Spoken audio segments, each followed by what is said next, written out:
মুসিবতে না পাই যদি করুণা তোমার, কবরে হাসরে কি হবে আমার, কবরে হাসরে কি হবে আমার। আছি গো ডুবে আমি পাপের সাগরে, না জানি কি হবে ওপারে হাসরে।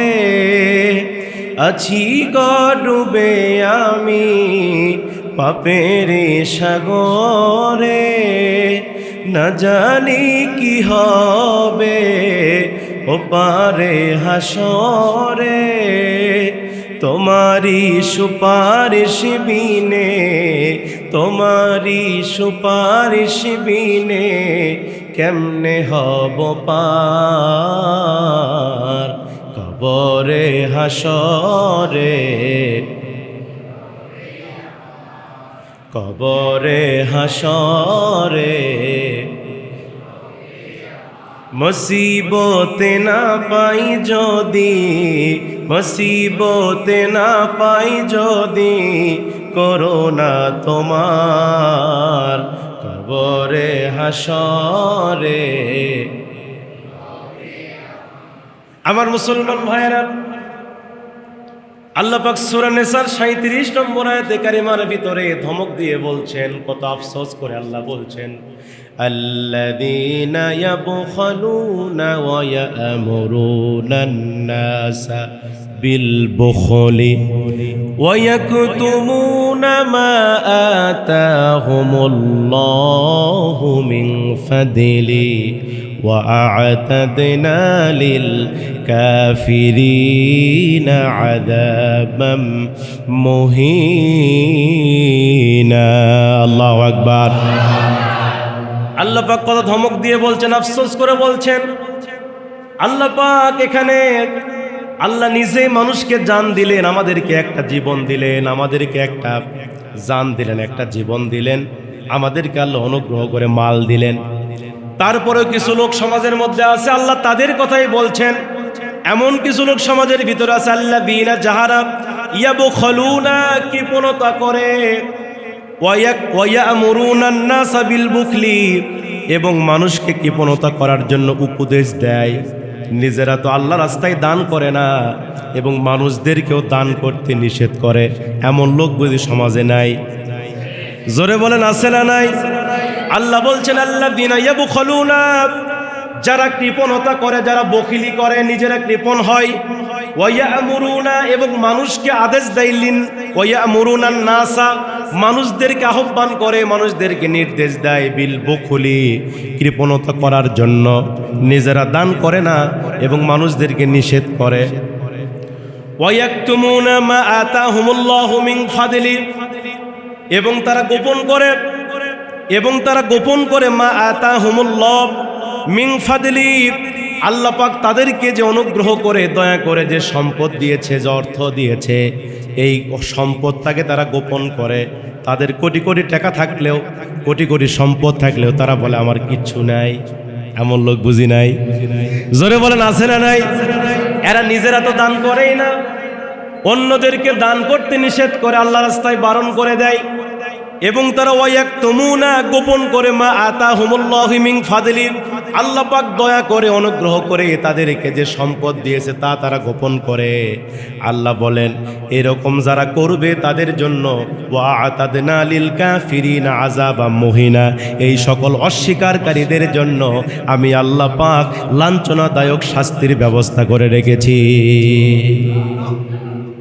কথা ক্লিয়ার? কথা বোঝা যায়? তাহলে কত বড় কথা আল্লাহ এখানে বলছেন, কত আফসোস করে বলছেন, আমি নিজে দয়া করে, অনুগ্রহ করে এদেরকে সম্পদশালী বানালাম, এদেরকে জান দিলাম, নিরাপত্তা দিলাম, রাতের বেলা ঘুমায়, সারা রাত ফেরেশতা দিয়া এই মানুষদেরকে পাহারা দিলাম। তারা কি করে? নিজেরা আল্লাহ রাস্তায় দান করে না, কৃপণতা করে, মানুষদেরকেও নিষেধ করে। আবার বলে আমার কিচ্ছু নাই। কোটি কোটি টাকার মালিক, মাস গেলে ৮০,০০০ ৯০,০০০ টাকা সরকারি বেতন তোলে, তারপরেও বলে যে আমার কিচ্ছু নাই। এমন লোক আছে না নাই? এদেরকে গোটা পৃথিবী দিলে এদের পেট ভরবে না, আছে না নাই? এই জোরে কোন? এই জন্য নবীজি আফসোস করে বলেছেন, নবীজি আফসোস করে বলেছেন, বনি আদম এদের লোভ লালসা এত পরিমাণ বেশি হবে যে দুনিয়ার যদি উহুদ পাহাড় পরিমাণ যদি 2টা পাহাড় যদি স্বর্ণের 2টা উহুদ পাহাড় দেওয়া হয়, তারপরেও বলবে আরেকটা স্বর্ণের পাহাড় কেমনে করা যায়। কথা বল না কেন? আপনি যদি 2টা উহুদ পাহাড় স্বর্ণের মালিক হয়ে যান, সারা জীবন আপনার 14 গোষ্ঠী যদি বসে থেকে খায়, শেষ হবে নাকি? তারপরে মানুষের স্বভাব আকাঙ্ক্ষা আরো লাগবে, আরো লাগবে। 2 তলা বাড়ি করে রড খাড়া করে থুয়ে দিছে, 3 তলা করা লাগবে। কথা কন না কে? একটা গাড়ি হলে চিন্তা করে আরেকটা গাড়ি কেমনে করা যায়, একটা চাতাল করলে আরেকটা চাতাল কেমনে করা যায়। এই যে আকাঙ্ক্ষা, প্রত্যেকটি সূরা নাজিলের পিছনে কারণ আছে, শানে নুজুল আছে।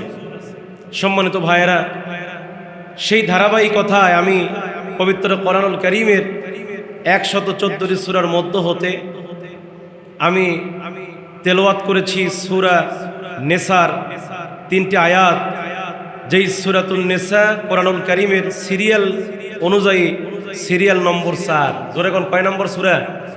4 নম্বর সূরা।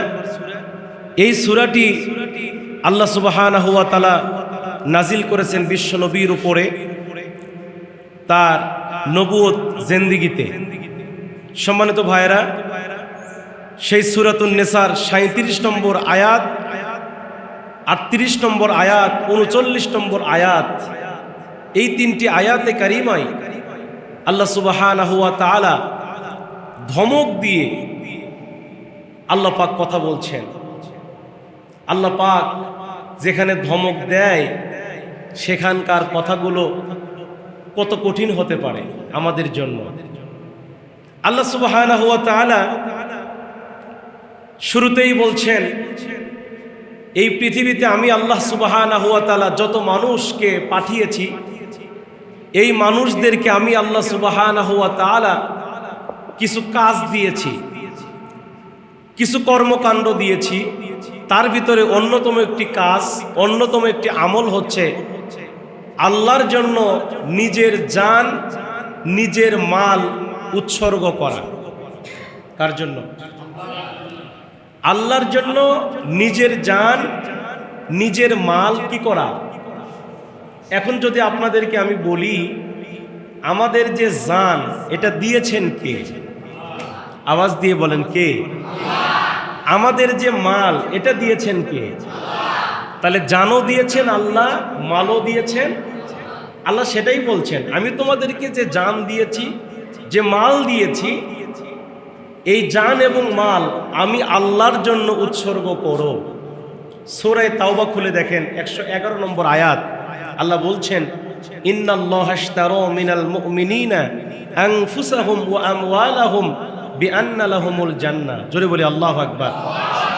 সূরা তাওবার 111 নম্বর আয়াতের প্রথম অংশে আল্লাহ বলছেন, নিশ্চয় ইন্নাল্লাহা আশতারা, নিশ্চয় আমি আল্লাহ পাক ক্রয় করে নিয়েছি, কিনে নিয়েছি। ইশতারো, এটি শব্দের বাংলা অর্থ হচ্ছে ক্রয় করা, কিনে নেওয়া, যার মুরাদিফ শব্দ হলো বাইউন, ক্রয় বিক্রয়।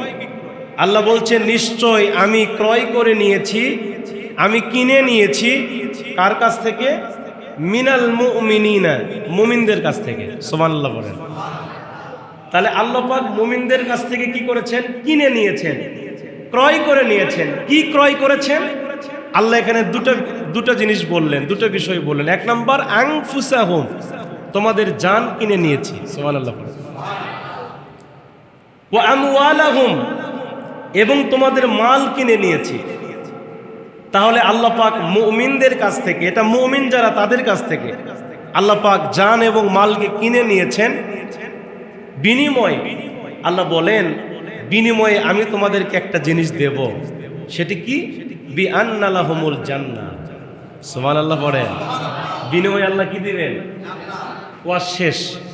তাহলে দিতে হবে কটা জিনিস? 2টা জিনিস। একটা হচ্ছে জান দিতে হবে, একটা মাল দিতে হবে। তাহলে আমরা জান্নাতি। এখানে কোনো প্রশ্ন আছে? কোনো কথা আছে? নাই।